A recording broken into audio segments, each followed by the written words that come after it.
Hello student. तो अब हम पढ़ने वाले हैं पदार्थों के चुंबकीय गुणधर्म। तो इसमें हेडिंग डालिए पदार्थों के चुंबकीय गुण। अगला टॉपिक है पदार्थों के चुंबकीय गुण, कि चुंबकीय गुण के आधार पे पदार्थ कैसे होते हैं चुंबकीय गुण। तो इसमें क्या होता है कि अपने पास जो चुंबकीय गुणों के आधार पे पदार्थ को तीन वर्गों में बांटा गया है। तो यहाँ पे हम क्या करेंगे, ये बात लिख लेंगे कि चुंबकीय गुणों के आधार पर, चुंबकीय गुणों के आधार पर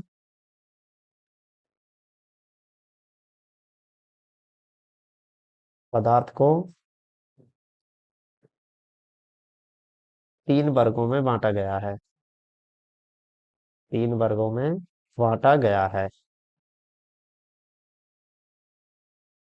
वो वर्ग कौन कौन से हैं? तीन वर्ग जिसमें कि पदार्थ को बांटा गया है। तो इसमें पहला आता है प्रतिचुंबकीय पदार्थ। तो फर्स्ट इसमें हम लिख सकते हैं पहला प्रतिचुंबकीय पदार्थ। प्रतिचुंबकीय पदार्थ, प्रतिचुंबकीय पदार्थ हो गया। और सेकंड आता है इसमें अनुचुंबकीय पदार्थ। अनुचुंबकीय पदार्थ, सेकंड क्या आ जाएगा? अनुचुंबकीय पदार्थ। और थर्ड नंबर पे आता है इसमें लोह चुंबकीय पदार्थ। लोह चुंबकीय पदार्थ। तो ये अपने पास तीन वर्ग आ गए कि हमें पदार्थ कितने प्रकार के मिलेंगे चुंबकीय गुणों के आधार पे। चुंबकीय गुण मतलब उसको चुंबकीय क्षेत्र में ले जाने पर किस प्रकार से वो व्यवहार प्रदर्शित करेगा, उस आधार पे कितने पदार्थ पदार्थ की प्रकृति कितने प्रकार की है? तीन प्रकार की। पहली नंबर एक प्रतिचुंबकीय, नंबर दो अनुचुंबकीय, और नंबर तीन क्या हो जाएगी? लोह चुंबकीय पदार्थ। तो इसके लिए हम क्या करते हैं, इसी सेक्शन में हल्का सा यहीं पे इसको डिस्क्राइब कर देते हैं और देख लेते हैं कि ये क्या क्या होते हैं। तो वहां पे इसमें सेक्शन बना लीजिए तीन। तीनों सेक्शन पे हम क्या करेंगे, एक एक के बारे में डिटेल से लिखेंगे। ज्यादा डिटेल से नहीं, थोड़ा थोड़ा लिख के उनको परिभाषित भी करेंगे और उदाहरण भी लिखेंगे। तो ये क्या होते हैं? प्रतिचुंबकीय पदार्थ क्या होते हैं? ये ऐसे पदार्थ होते हैं जिनको बाह्य चुंबकीय क्षेत्र में ले जाएं तो ये विपरीत दिशा में प्रतिकर्षित हो जाते हैं। जैसे इसका नाम है प्रति। तो ये क्या है? प्रतिकर्षित हो जाते हैं विपरीत दिशा में। जैसे चुंबकीय क्षेत्र अपना इस दिशा में है, तो ये पदार्थ क्या है? अपोजिट दिशा में प्रतिकर्षित हो जाएंगे। या फिर चुंबकीय क्षेत्र रेखाओं को ये क्या करते हैं? प्रतिकर्षित करते हैं। आकर्षण जैसा गुण इनमें नहीं मिलता। तो यहाँ पे हम लिख लेते हैं ऐसे पदार्थ, ऐसे पदार्थ जो, ऐसे पदार्थ जो बाह्य चुंबकीय क्षेत्र में रखने पर, बाह्य चुंबकीय क्षेत्र में रखने पर क्या होगा? चुंबकीय क्षेत्र की विपरीत दिशा में रखने पर चुंबकीय क्षेत्र की विपरीत दिशा में हल्के प्रतिस्थापित हो जाते हैं। हल्के प्रतिस्थापित, प्रतिस्थापित हो जाते हैं, ध्यान रखना, हो जाते हैं। क्या हो रहा है? इसमें एक लाइन लिखी है कि चुंबकीय क्षेत्र की विपरीत दिशा में हल्के प्रतिस्थापित हो जाते हैं। क्या हो रहा है कि ये जिधर चुंबकीय क्षेत्र विस्थापित कर रहे हैं, जिधर चुंबकीय क्षेत्र इस पे लगाया जा रहा है, ये उसके अपोजिट दिशा में प्रतिस्थापित हो रहा है हल्के से। ऐसा नहीं है कि प्रतिकर्षित ज्यादा हो रहे, हल्के से होता है। अब ये इसका कारण क्या है? क्योंकि ये चुंबकीय क्षेत्र रेखाओं को क्या करते हैं? प्रतिकर्षित करते हैं, तो उसका विरोध करते हैं। तो प्रतिकर्षण की वजह से ये क्या होता है? प्रतिस्थापित हो जाते हैं। अब सेकंड आता है इसमें। इसमें क्या परिभाषा बनेगी? इसी से इसकी परिभाषा बना देते हैं। देखो इसमें क्या हो जाएगा कि ये चुंबकीय क्षेत्र की दिशा की तरफ ही विस्थापित हो जाएंगे। तो यहाँ से मैं ये पेस्ट कर देते हैं इसको। तो ये क्या हो जाएंगे, इसको हम लिखेंगे इसमें। तो इसमें क्या चेंज हो जाएगा। ऐसे पदार्थ जो बाह्य चुंबकीय क्षेत्र में रखने पर चुंबकीय क्षेत्र की विपरीत दिशा नहीं, चुंबकीय क्षेत्र की दिशा में। तो विपरीत की जगह यहाँ पे क्या आ जाएगा, चुंबकीय क्षेत्र की दिशा में। चुंबकीय क्षेत्र की चुंबकीय क्षेत्र की दिशा में हल्के प्रतिस्थापित हो जाते हैं। तो यहाँ पे विपरीत हट जाएगा। तो ये कौन से पदार्थ हो गए, ये हो गए अनुचुंबकीय पदार्थ। तो अनुचुंबकीय और प्रतिचुंबकीय में क्या है, ये तो विपरीत दिशा में प्रतिस्थापित होते हैं। और जब ये चुंबकीय क्षेत्र में रखे जाते हैं तो ये किधर होते हैं, ये चुंबकीय क्षेत्र की दिशा में प्रतिस्थापित हो जाते हैं। तो इसका मतलब क्या है, ये चुंबकीय क्षेत्र रेखाओं को कहीं ना कहीं हल्के से आकर्षण जैसे गुण रख रहे हैं। तो इसमें ये हो जाएगा। अब अब इसमें क्या होगा, लोचुंबकीय के पदार्थों में, लोचुंबकीय के पदार्थों में क्या होगा कि जो ये पदार्थ है ये हल्के नहीं होंगे, ये प्रबल रूप से क्या हो जाएंगे, ये प्रबल रूप से विस्थापित हो जाएंगे किस तरह, चुंबकीय क्षेत्र की दिशा में। तो इसमें इसमें हम लिखेंगे ऐसे पदार्थ जो बाह्य चुंबकीय क्षेत्र में रखने पर चुंबकीय क्षेत्र की विपरीत, यहाँ से भी हट जाएगा दिशा में, हल्के भी हट जाएगा यहाँ से। तो दिशा में प्रबल रूप से प्रतिस्थापित, दिशा में, इसको थोड़ा सा मैं बदल देता हूँ अब। दिशा में चुंबकीय क्षेत्र की दिशा में प्रबल रूप से, प्रबल रूप से प्रतिस्थापित हो जाते हैं, प्रतिस्थापित हो जाते हैं।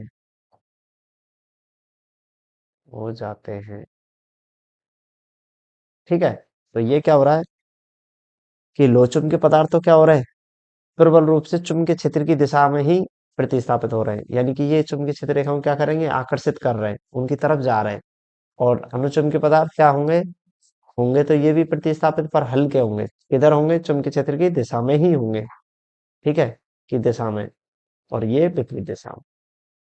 तो इस प्रकार से हमने तीनों को परिभाषित किया है और थोड़ा सा इसका देखा है। अब इसके प्रतिकर्षण से क्या क्या होगा, इसमें कुछ बदलाव होंगे, चुंबकीय द्विध्रुव गुण क्या होंगे, किस प्रकार से इनके मान होंगे और कितने होंगे। तो ये पॉइंट वाइज हम लिखते जाते हैं। इसमें उदाहरण लिख लेते हैं। इसमें उदाहरण लिखिए, यहाँ पे हो जाएगा अपने पास, उदाहरण में आ जाएगा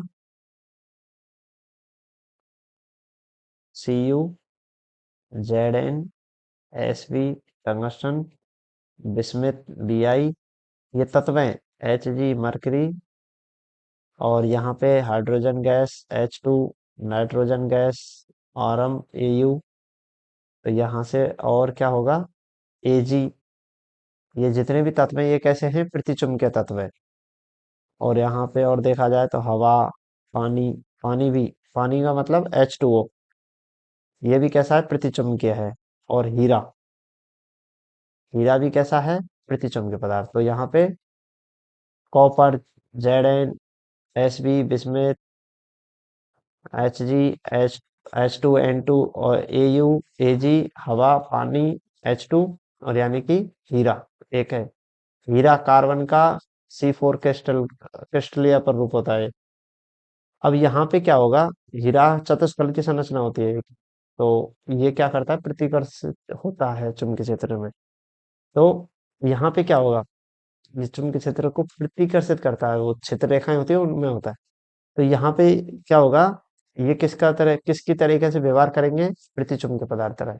और ये लास्ट ईयर एग्जाम में 2023 में पूछा गया था कि कौन सा पदार्थ प्रतिचुंबकीय उसमें से छांटने थे। तो वहां पे हेल्प रहेंगे, काम आएंगे कि किन कौन कौन से तत्व है। यहाँ पे उदाहरण के रूप में कौन कौन से तत्व आएंगे, यहाँ पे सोडियम Na, और यहाँ पे आएगा कैल्शियम Ca, और यहाँ पे आएगा CuCl2, O2 ऑक्सीजन गैस। तो ये तत्व कैसे आ जाएंगे, ये हो जाएंगे अपने किसमें, अनुचुंबकीय में। ये कैसे तत्व होंगे, अनुचुंबकीय। और इसके बाद लोह चुंबकीय तत्व। लोह चुंबकीय का तो पता होगा, जहां से चुंबक बनती है वही तत्व क्या होंगे, लोह चुंबकीय वाले। तो सबसे पहले इसमें फेकोनी वाला है ना, फे ओ नी, फेरम लोहा, ये क्या है, लोहा। कोबाल्ट, निकिल, और क्या होगा, टंगस्टन, स्टील, और क्या हो जाएगा इसमें, इसमें हो जाएगा Fe3O4, Fe3O4। ये क्या है, ये लोह चुंबकीय पदार्थ होंगे। तो यहाँ पे क्या हो जाएगा कि अपने पास तीन प्रकार के तत्व मिल गए और हमने इनके उदाहरण भी देखे। एक को तो हम बाह्य चुंबकीय क्षेत्र में रखेंगे तो चुंबकीय क्षेत्र के विपरीत दिशा में हल्के प्रतिस्थापित हो जाते हैं। और ये क्या होते हैं, हल्के विस्थापित या प्रतिस्थापित, बात एक ही है। हल्के विस्थापित लिख लेना चाहो तो विस्थापित या प्रतिस्थापित हो जाते हैं, और ये प्रबल रूप से प्रतिस्थापित हो जाते हैं। अब होता क्यों है, इनकी व्याख्या किस सिद्धांत पे की जाती है, तो इसमें अगले अगली लाइन लिखेंगे, इनकी व्याख्या, इनकी व्याख्या कि भाई प्रतिचुंब के पदार्थ ऐसा गुणधर्म क्यों रखते हैं। इसकी व्याख्या कक्षीय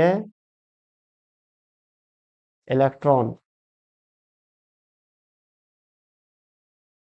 कक्षीय इलेक्ट्रॉन सिद्धांत पर की जाती है,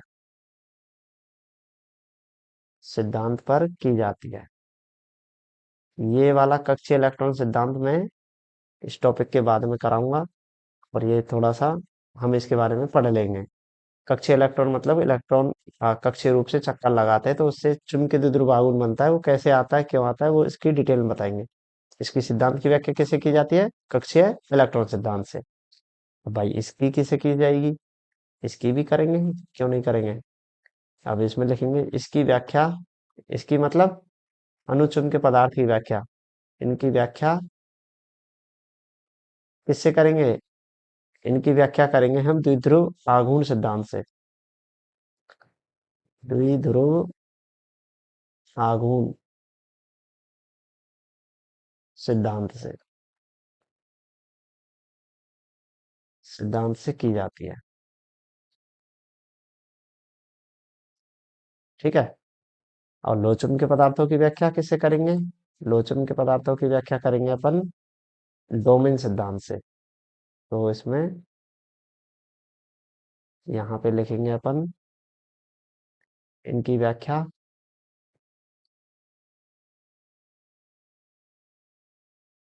डोमेन सिद्धांत से की जाती है। क्या सिद्धांत होता है ये आगे हम इसके नेक्स्ट टॉपिक में बताएंगे, सिद्धांत से की जाती है। ठीक है।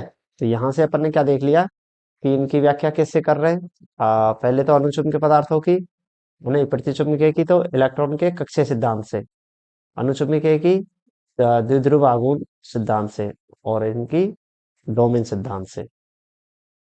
तो होगा क्या, इनका होगा क्या, देखो ये प्रतिकर्षित हो रहा है विपरीत दिशा में, तो इससे इसका जो चुंबकीय द्विध्रुव आघूर्ण होगा, जो चुंबकीय द्विध्रुव आघूर्ण बनेगा, उसका मान कैसा आएगा, अल्प और ऋणात्मक आएगा, विपरीत दिशा की वजह से कैसा आएगा, ऋणात्मक।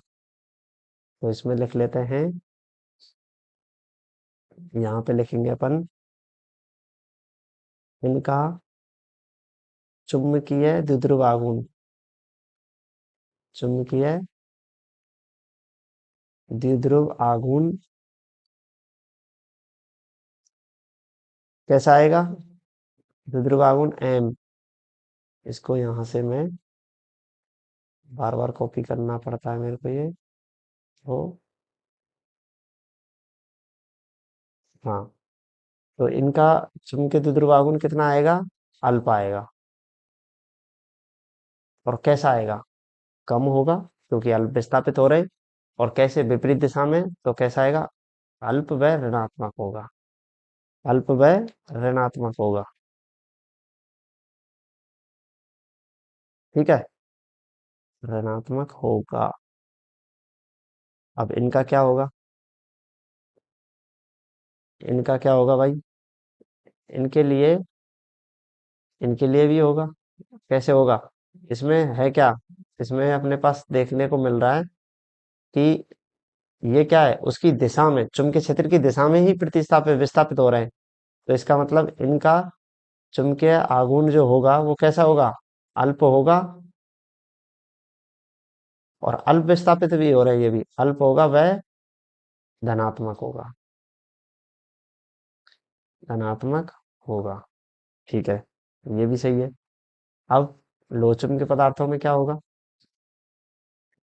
एम का मान अधिक होगा, बहुत अधिक होगा और धनात्मक होगा। तो यहाँ पे भी सेम बात आ जाती है। थोड़ा सा इसमें क्या होगा? प्रबल होगा, ज्यादा होगा इनकी तुलना में। तो यहाँ पे अपने पास आ जाएगा इनका चुंबकीय द्विध्रुव आघूर्ण एम क्या हो जाएगा? बहुत अधिक। बहुत अधिक तथा धनात्मक होगा। धनात्मक क्यों हुआ है? क्योंकि ये किधर विस्थापित होते हैं? ये होते हैं चुंबकीय क्षेत्र की दिशा में। बहुत अधिक धनात्मक होगा। ठीक है, यहाँ से अपन को पास ये प्रॉपर्टी मिलती जा रही। आगे आगे क्या है इसमें अपने पास आएगा कि इनकी जो भी चुंबकीय प्रवृत्ति बनेगी, इन जो चुंबकीय द्विध्रुव आघूर्ण बनने से चुंबकीय प्रवृत्ति बनेगी क्या? चुंबकीय प्रवृत्ति नहीं, तीव्रता आई। तो इनकी चुंबकीय तीव्रता, इनकी चुंबकीय तीव्रता, तीव्रता क्या है? आई। वो कैसी होगी? अल्प व ऋणात्मक हो जाएगी। ऋणात्मक होगी। क्यों हुई है? क्योंकि ये कैसे हैं? चुंबकीय द्विध्रुव आघूर्ण अल्प है और ऋणात्मक है, तो इनका भी सेम ये हो जाएगा। तो यहाँ से चुंबकीय तीव्रता अपने पास क्या मिल गई? आई। तो इस प्रकार से हमने ये देख लिया, आई हमारे पास आ चुकी है। इसकी क्या हो जाएगी फिर? इसकी हो जाएगी अल्प होगी। और कैसी होगी? धनात्मक। तो यहाँ पे कैसी होगी? धनात्मक। फिर इनकी कैसी होगी? इनके लिए आ जाएगी, इनके लिए कैसी होगी? अल्प की जगह अधिक होगी और कैसी हो जाएगी? ये हो जाएगी अल्प की जगह पे आ जाएगा अपने पास अधिक। अधिक की जगह बहुत, वह बहुत अधिक। और कैसी होगी? धनात्मक। तो यहाँ पे बहुत अधिक वह धनात्मक। ठीक है, तो ये आ गया अपने पास चुंबकीय तीव्रता। अब चुंबकीय तीव्रता आने से जो इनकी चुंबकीय प्रवृत्ति होगी, चुंबकीय प्रवृत्ति, चुंबकीय प्रवृत्ति क्या होती है? काई। तो वो क्या आ जाएगी? सेम आएगी। तो इनकी चुंबकीय प्रवृत्ति, जिसको हमने नोट किया था काई से, काई क्या होगी? अल्प व ऋणात्मक। अल्प व ऋणात्मक होगी। तो कितनी होगी? काई का मान आएगा इसमें -1 से लेके 0 के बीच। भाई -1 0 से कम होगी तभी तो ऋणात्मक हो पाएगी। यहाँ पे इनका ये रहेगा। अब इनके लिए क्या होगा? इनके लिए भी देखते हैं, सेम आ जाएगा। तो यहाँ पे अपने पास आएगा,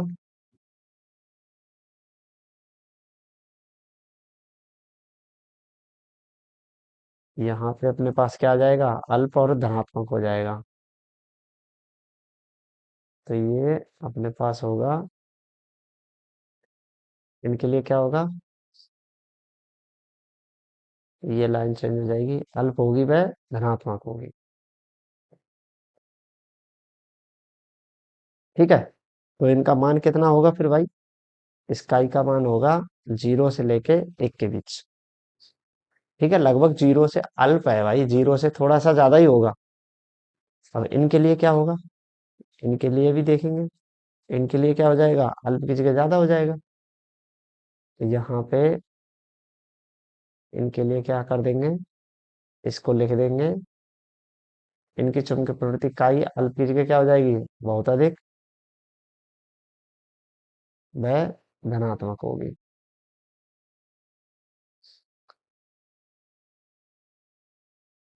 देख, वह धनात्मक होगी। इसका मतलब काई का मान ग्रेटर ग्रेटर क्या हो जाएगा, एक से ज्यादा होगा। और यहाँ पे काई चुंबकीय तीव्रता थी, प्रवृत्ति थी, वो क्या है, 0 से 1 के बीच, यानी कि 0.5 0.2। तो हम देखते ही पता चल जाएगा कि ये किस प्रकार के पदार्थ हैं, ये अनुचुंबकीय पदार्थ हैं। और जिनका मान काई ज्यादा आता है वो कैसे हैं, लो चुंबकीय, और जिनका मान नेगेटिव आता है, ऋणात्मक आता है, तो वो कैसे हैं, अनुचुंबकीय पदार्थ है, नहीं प्रतिचुंबकीय पदार्थ है। अब होगा क्या, अब अपने पास इनकी चुंबकीय प्रवृत्ति जो है, क्या ये ताप पे निर्भर करेगी, इनकी नहीं करेगी। ये इनको हम एक लाइन से और लिख लेते हैं कि इनकी, इनकी मतलब ध्यान रख लेना, ये पहला वाला फर्स्ट जो है ये किसके लिए है, यह है प्रतिचुंब के लिए। इनकी चुंबकीय प्रवृत्ति, चुंबकीय, चुंबकीय प्रवृत्ति, चुंबकीय प्रवृत्ति काई ताप पर निर्भर नहीं करती, ताप पर निर्भर नहीं, ताप का चुंबकीय प्रवृत्ति काई पर ताप का प्रभाव नहीं पड़ता, ऐसे लिख लो, काई पर ताप का प्रभाव नहीं पड़ता, प्रभाव नहीं पड़ता है। कितना भी बढ़ाओ, कुल मिला के बात यह है कि ताप बढ़ाने से घटाने से इनकी प्रवृत्ति, इनकी प्रकृति जो है लोह चुंबकीय है, प्रतिचुंबकीय है, वो प्रतिचुंबकीय ही रहेंगे। फिर इनमें क्या होगा, इनमें होगा ये पदार्थ ताप वृद्धि के साथ, वृद्धि के साथ एक निश्चित ताप पर, एक निश्चित ताप पर ये पदार्थ क्या हो जाएंगे, ये प्रतिचुम्बकीय से क्या हो जाएंगे, अनुचुम्बकीय से क्या हो जाएंगे, प्रतिचुम्बकीय हो जाएंगे। ये पदार्थ प्रतिचुम्बकीय पदार्थ की भांति व्यवहार करने लग जाएंगे, प्रतिचुम्बकीय पदार्थ की भांति व्यवहार करते हैं, व्यवहार करते हैं। अब जिस ताप पर, मतलब हमने क्या किया, ताप बढ़ाते जा रहे हैं, बढ़ाते जा रहे हैं, तो एक एक टाइम ऐसा आ जाएगा कि जो ये अनुचुम्बकीय पदार्थ थे वो कैसे हो जाएंगे, अब प्रतिचुम्बकीय। तो जिस ताप पर अनुचुम्बकीय पदार्थ प्रतिचुम्बकीय बन जाए, प्रतिचुम्बकीय, अनुचुम्बकीय पदार्थ क्या बन जाए, प्रतिचुम्बकीय के उसमें चले जाएं, मतलब उनके वो तापीय गुण से क्या हो जाएगा, ताप से क्या हो जाएगा, वो चुंबकीय गुण खो देंगे, तो किस में जाएंगे, अनु प्रतिचुम्बकीय में। तो वो ताप क्या कहलाएगा, क्यूरी ताप। तो यहाँ पे लिख लेंगे, कहते हैं तथा उस ताप को, उस ताप को क्यूरी ताप कहा जाता है, और प्रचलित है क्यूरी ताप कहते हैं। क्या है, क्यूरी ताप कहते हैं, मतलब से T C critical temperature, Curie temperature, sorry, Curie temperature, इसको क्या कहेंगे, क्यूरी ताप, क्योंकि ये क्यूरी ने पता किया था कि एक ताप ऐसा आएगा, ताप बढ़ाने पे प्रतिचुम्ब के पदार्थ क्या हो जाएंगे, आ, अनुचुम्ब के पदार्थ क्या हो जाएंगे, प्रतिचुम्ब के भांति व्यवहार करने लग जाएंगे, तो उसे क्या कहेंगे, क्यूरी टेम्परेचर। तो इसका मतलब एक समीकरण और दिया था काई, वो क्या था, ये समीकरण दिया था अपने पास, यहाँ पे आता है, ये C/T - T करके था, कि ये तो क्यूरी नियतांक हो गया, और टी एक ताप है जिस पर काई हम ज्ञात कर रहे हैं, टी सी क्या है, ये उसका क्यूरी ताप है। तो ये याद रख सकते हो, रखना चाहो तो सिलेबस में शायद ये शायद क्या है ही नहीं, सिलेबस से हटा दिया है, पर यहाँ पे कभी कभी पूछ लेता है। अब हम इस पे आते हैं। इसमें क्या होगा? इसमें वही होगा। ये लोचुमके से किस में आ जाएंगे? प्रतिचुम्बकीय में। हाँ सॉरी, अनुचुम्बकीय में। तो यहाँ पे ये पदार्थ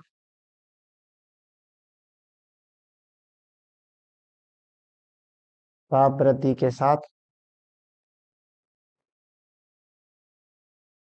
क्या हो जाएगा? ताप वृद्धि के साथ अनु एक निश्चित ताप पर, एक निश्चित ताप पर अनुचुम्बकीय पदार्थ की भांति, अनुचुम्बकीय पदार्थ की भांति व्यवहार करने लग जाएंगे।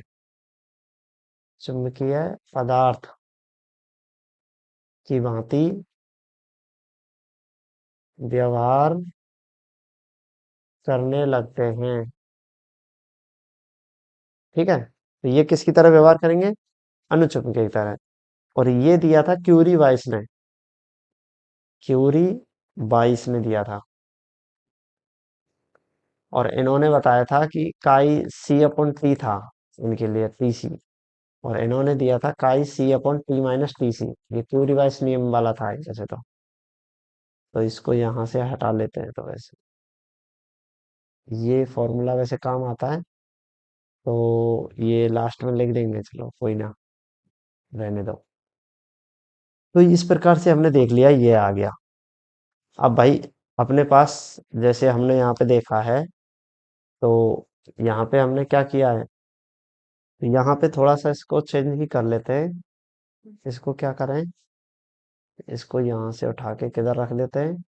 इधर रख देते हैं। इसको इधर रख देते हैं। और यहाँ पे क्या हो जाएगा? इकाई है वो ताप के व्युत्क्रमानुपाती है। तो chi equal to C upon T. Chi को थोड़ा सा सही से बना देते हैं।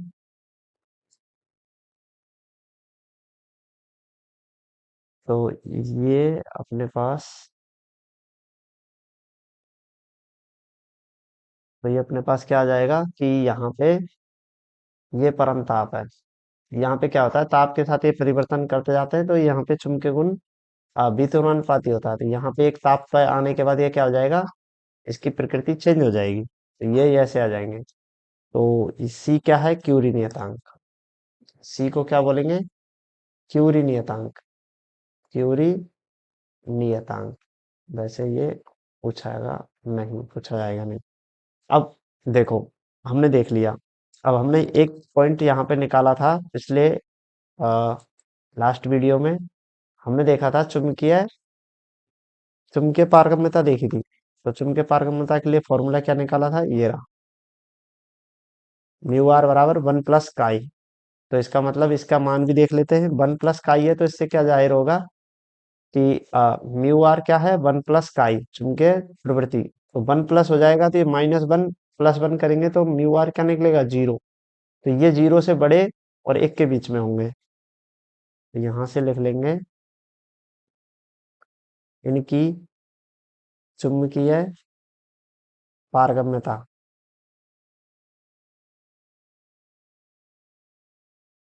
पारगम्यता क्या होती है? म्यू आर क्या हो जाएगी?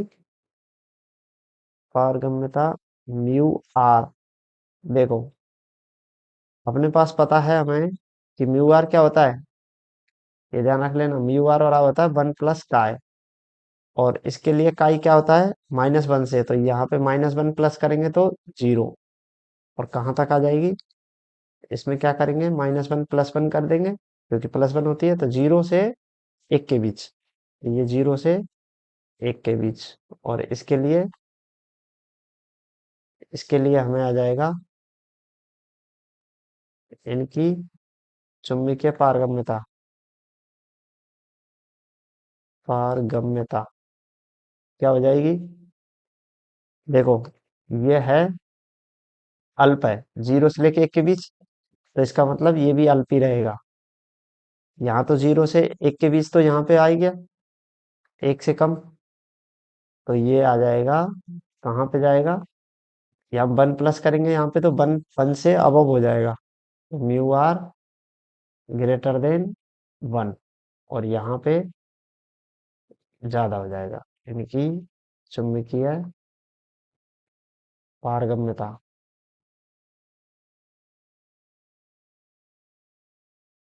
पारगम्यता क्या हो जाएगी?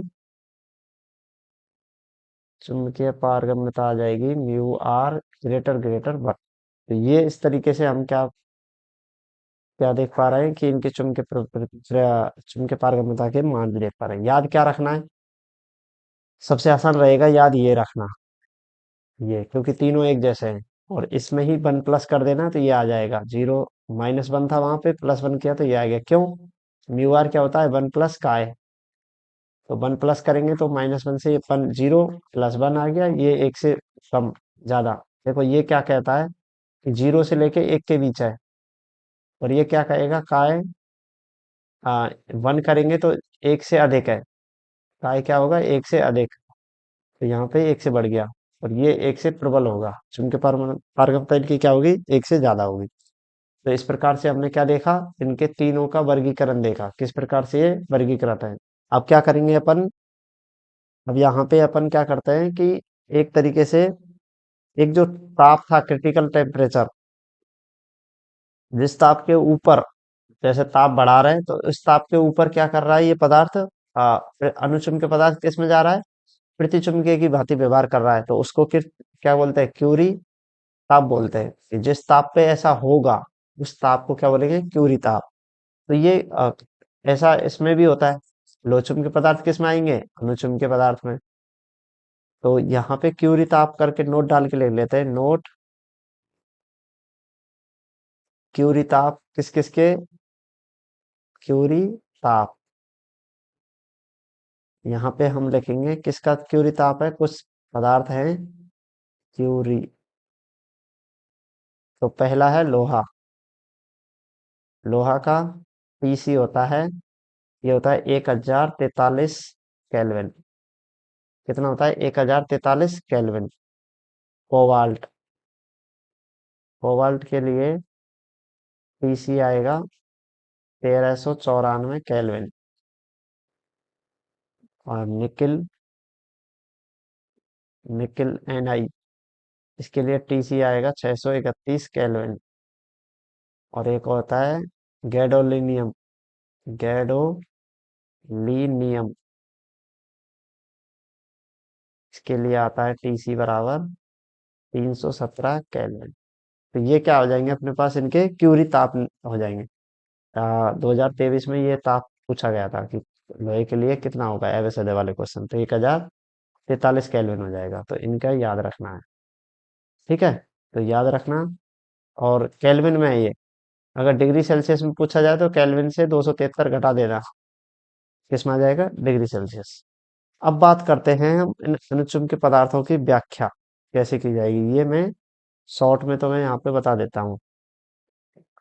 व्याख्या ये रफली देख लेंगे हम कैसे कैसे क्या होता है। तो पहली व्याख्या है अणुचुंबकीय पदार्थों की, नहीं, प्रतिचुंबकीय पदार्थों की। प्रतिचुंबकीय पदार्थों की, प्रतिचुंबकीय पदार्थ। तो ये होता क्या है, हम इसकी किस सिद्धांत से व्याख्या करते हैं वो देखते हैं अपन। वो सिद्धांत ही देखने वाले हैं। सिद्धांत क्या है इसमें? कक्षीय इलेक्ट्रॉन सिद्धांत से। कक्षीय इलेक्ट्रॉन सिद्धांत से। ठीक है, होता क्या है? होता यह है कि प्रतिचुंबकीय पदार्थों में अपने पास युग्मित इलेक्ट्रॉन मिलते हैं। कैसे? युग्मित इलेक्ट्रॉन मिलते हैं। अब युग्मित इलेक्ट्रॉन है तो एक की दिशा ऊपर होगी, एक की दिशा इसके विपरीत दिशा में होगी। एक दिशा जिधर है उसके विपरीत दिशा में। यानी कि ये पाउली का अपवर्जन नियम कहता है कि किसी भी कोश में दो इलेक्ट्रॉन एक दिशा में नहीं हो सकते, वो क्या होंगे? विपरीत दिशा में होंगे। तो यहाँ पे क्या है? दो इलेक्ट्रॉन हैं तो वो कैसे हैं? युग्मित इलेक्ट्रॉन होंगे, और वो कैसे हैं? विपरीत चक्रण वाले। एक ऊपर चक्रित है और एक नीचे। तो होगा क्या? एक इलेक्ट्रॉन मान के चलो कि यहाँ पे है, एक इलेक्ट्रॉन इसको मैं मान लेता हूँ यहाँ है, एक इलेक्ट्रॉन ये है, ये चक्कर लगा रहे हैं, ये तो लगा रहा है, मान के चलो कि चक्कर वाला पथ ऐसा है, ये इधर चक्कर लगा रहा है, तो ये भी इधर ही लगाएगा। ऐसे इधर नहीं, मतलब इसका चक्रण ऐसे है, और इसका चक्रण फिर इसके अपोजिट इस दिशा में हो जाएगा। तो इससे क्या होगा, धारा बनेगी, देखो इलेक्ट्रॉन के विपरीत दिशा में धारा होती है, तो इधर धारा बनेगी, यहाँ से धारा की दिशा इधर आएगी, आई, और इससे इसकी विपरीत दिशा में इलेक्ट्रॉन के गति की विपरीत दिशा में धारा बनती है। तो होगा क्या, हमने जो नियम देखा था कि जब धारावाही लूप में प्रवाहित होती है तो चुंबकीय क्षेत्र उत्पन्न होता है, चुंबकीय द्विध्रुव आघूर्ण बनता है। एक का चुंबकीय द्विध्रुव आघूर्ण बनेगा ऊपर m1 और एक का m2। चूंकि इलेक्ट्रॉन क्या है, समान आवेश के, तो क्या हो जाएगा, इनके चुंबकीय द्विध्रुव आघूर्ण क्या हो जाएगा, जीरो। तो यानी कि यहाँ पे E1 और E2 क्या है, दोनों आवेश बराबर, तो m1 बराबर चुंबकीय द्विध्रुव आघूर्ण क्या हो जाएंगे, जीरो। इसका मतलब क्या है, जब बाह्य चुंबकीय क्षेत्र अगर लगाया जाए, बाह्य चुंबकीय क्षेत्र, तो यहां से क्या होगा, इन इलेक्ट्रॉनों पे क्या लगेंगे, चुंबकीय बल लगेंगे, क्या लगेंगे, चुंबकीय बल। तो चुंबकीय बल कितना लगेगा, F बराबर क्यू बी बी, तो ये बल लगेगा। जब इलेक्ट्रॉन यहाँ पे घूम रहे होंगे और हमने नीचे से यहाँ पे क्या कर दिया, इनको पदार्थ को किस में रख दिया, चुंबकीय क्षेत्र में रख दिया। चुंबकीय क्षेत्र में आने से क्या हो जाएगा कि इस पे बल लगेंगे, इन इलेक्ट्रॉनों पे क्या लगेंगे, बल लगेंगे। तो इससे क्या होगा, एक की त्रिज्या बढ़ जाएगी, क्योंकि एक एक विपरीत दिशा में गति कर रहा है, इसलिए जो दक्षिण हस्त का नियम है वो एक तरफ तो बढ़ाएगा एक की त्रिज्या, और एक की त्रिज्या घटाएगा। तो होगा क्या, होगा ये कि यहाँ पे एक इलेक्ट्रॉन की त्रिज्या, एक इलेक्ट्रॉन की कक्षीय त्रिज्या,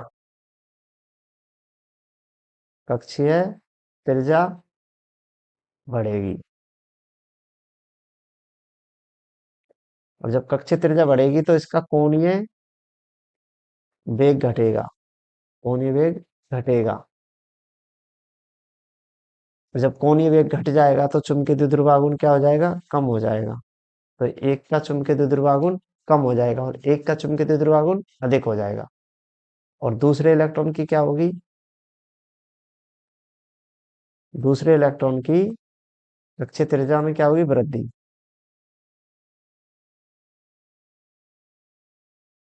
इलेक्ट्रॉन की कक्षीय त्रिज्या में क्या हो जाएगी, कमी हो जाएगी। क्यों, कमी क्यों होगी, देखो मान के चलो इस पे इधर बल लग रहा है, तो इस पे बल लगेगा, वो क्या होगा, इसके अपोजिट दिशा में। तो ये इस पर लग रहा है, ये इधर आके क्या हो जाएगा, इसकी कक्षीय त्रिज्या को घटाएगा, क्यों, माइनस है, और ये क्या है, प्लस। तो दोनों पे अंतर आएगा, जो इनकी घूर्णन है वो क्या हो जाएगी, इनकी कक्षीय त्रिज्या को कम करेगा। तो यहाँ पे त्रिज्या यहाँ पे मान के चलो दूसरे की घटेगी, तो क्या होगा, कोणीय वेग बढ़ेगा। कोणीय वेग मतलब इसका ओमेगा 1, इसका ओमेगा 2 मान लेते हैं, तो ये क्या होगा, बढ़ेगा। जब कोणीय वेग बढ़ गया तो यहाँ से क्या है, इनके द्विध्रुव आघूर्ण m1 है, ये m2 है, तो दोनों क्या होंगे, बदल जाएंगे, m1 और m2 नहीं मिलेंगे। अब होगा क्या, तो ये आपस में एक दूसरे को कैंसिल नहीं करेंगे। कब, जब बाह्य चुंबकीय क्षेत्र होगा, तो बाह्य चुंबकीय क्षेत्र की उपस्थिति में इनका एक नेट चुंबकीय द्विध्रुव आघूर्ण बनेगा, और वो किधर बनेगा, तो यानी कि हमारे पास m1 माइनस m2 अगर निकाला जाए नॉट इक्वल टू जीरो होगा, और ये किधर होगा, ये जो परिणामी होगा, ये बी वेक्टर के विपरीत दिशा में होगा। इसी वजह से क्या होता है, ये अल्प विस्थापित होते हैं। तो ये कौन सी सिद्धांत की व्याख्या है, ये इलेक्ट्रॉन सिद्धांत, कक्षीय इलेक्ट्रॉन सिद्धांत की व्याख्या के द्वारा हम इसकी प्रतिचुंबकीय पदार्थ की व्याख्या कर पाते हैं। सिद्धांत क्या है, ये हो गया ये कक्षीय इलेक्ट्रॉन सिद्धांत। युग्मित इलेक्ट्रॉन होते हैं, एक इलेक्ट्रॉन का चक्रण इधर है, दूसरे का इधर है, विपरीत दिशा में होने पे धारा इधर है, तो उसके हिसाब से हमने यहाँ पे चुंबकीय द्विध्रुव आघूर्ण बनते हैं, एक का m1 एक का m2। जब आवेश समान है, कोई चुंबकीय क्षेत्र नहीं है, तो इनसे m1 m2 जीरो होता है। इससे क्या हो जाएगा, एम नेट, नेट चुंबकीय द्विध्रुव आघूर्ण क्या हो जाएगा, जीरो, क्यों एक ऊपर है और एक नीचे है। और यहाँ पे क्या होगा, इनके कक्षीय वेग, एक का कक्षीय वेग बढ़ जाएगा, एक का कक्षीय वेग घट जाएगा, तो यहाँ से M1 और M2 दोनों मिलेंगे और ये दोनों बराबर नहीं होंगे। तो जो नेट आएगा, एम नेट, जो अपने पास मिलेगा, एम नेट चुंबकीय द्विध्रुव आघूर्ण, वो क्या होगा, not equal to zero, B के विपरीत दिशा में होगा। ठीक है, इसके बाद आता है सेकंड पॉइंट। सेकंड कौन सा है, अनुचुंबकीय पदार्थ, चुंबकीय पदार्थ, इनकी व्याख्या चुंबकीय द्विध्रुव आघूर्ण से की जाती है। इनकी व्याख्या किससे की जाएगी, किस सिद्धांत से करेंगे, चुंबकीय द्विध्रुव आघूर्ण।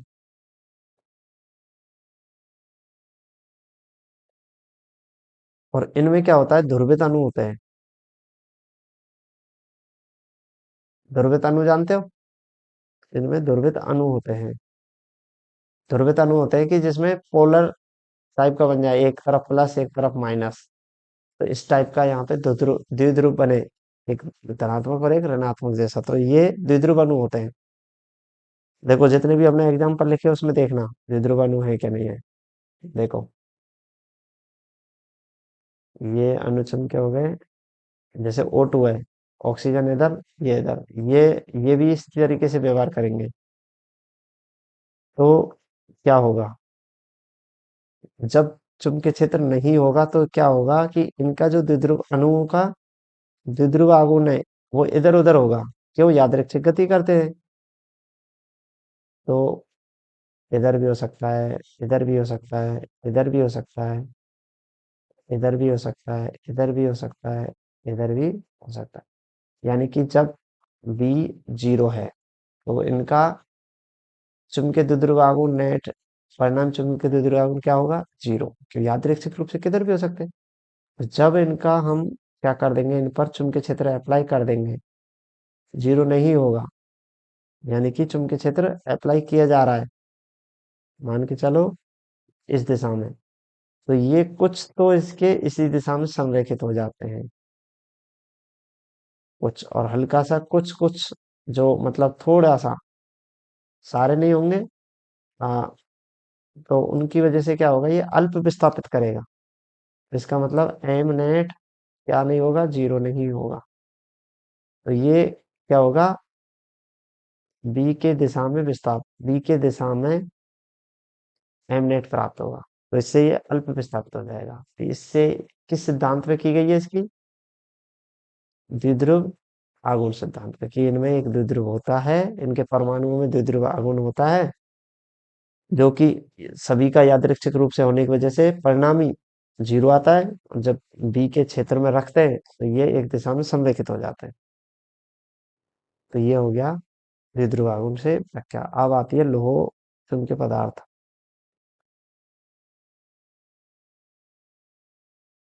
लौह चुंबकीय पदार्थ की व्याख्या कैसे की जाएगी, इनकी व्याख्या की जाती है सिद्धांत है इसका डोमेन से, डोमेन सिद्धांत से। तो डोमेन सिद्धांत से कैसे करेंगे भाई, जब यहाँ पे डोमेन होता है कि अपने पास छोटे छोटे पैकेट्स के रूप में होता है, लगभग ऐसे। तो हर एक डोमेन में जो चुंबकीय द्विध्रुव आघूर्ण है वो सेम रहेगा, हो सकता है उसकी दिशा अलग हो सकती है भाई। जैसे मान लो मैंने इधर माना, इसका इधर माना, मैं मान सकता हूँ कि एक का ऊपर है। सभी एक डोमेन में कम से कम कितने होते हैं, एक डोमेन में, एक डोमेन में 10 की पावर 21 परमाणु होते हैं लगभग। तो पर ये फिक्स है, एक डोमेन में जो एक परमाणु का चुंबकीय द्विध्रुव आघूर्ण है उसी दिशा में होता है, फिक्स है ये है। तो एक वैज्ञानिक है, उन्होंने इसकी व्याख्या की है, तो उस हिसाब से हमने इसको मान लिया, प्रायोगिक रूप से देखा है, तो ऐसे इनका मिलेगा, किधर भी हो सकता है। ठीक है, तो ये हमने डोमेन बना लिया, इनको डोमेन कहते हैं। जब ये यादृच्छिक रूप से हो सकते हैं तो फाइनल जो मिलेगा वो हमें क्या मिलेगा? जीरो। क्यों?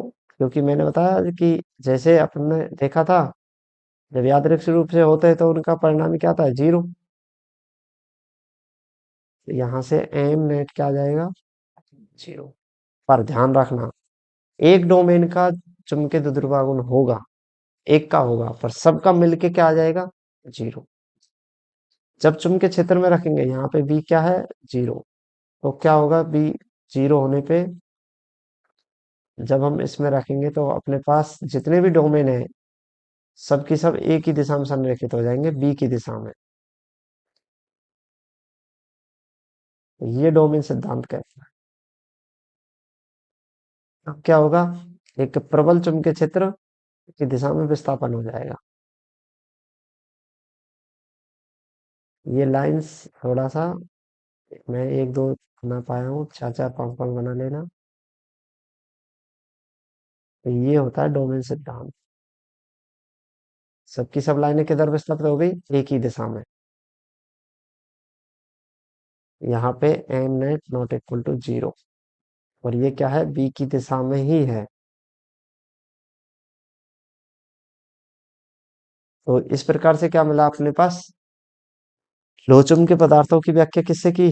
डोमेन सिद्धांत से। कि यहाँ पे प्रत्येक पदार्थ में क्या होता है कि परमाणु डोमेन के रूप में होते हैं, और डोमेन एक डोमेन में इतने होते हैं, और प्रत्येक डोमेन का एक चुंबकीय द्विध्रुवागुण होता है एन।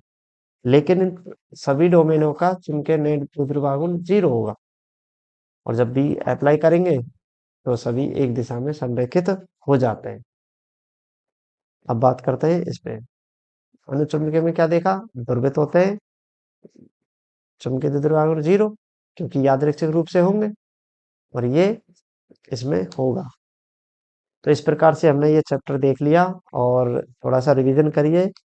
दिवासा रूप से एक एक दो दो नंबर के बड़े क्वेश्चन आने नहीं है, छोटे छोटे क्वेश्चन आने हैं। ठीक है, तो मिलते हैं अगले चैप्टर में। अब तक इसकी प्रैक्टिस करते रहिए, याद करिए। Okay, thank you.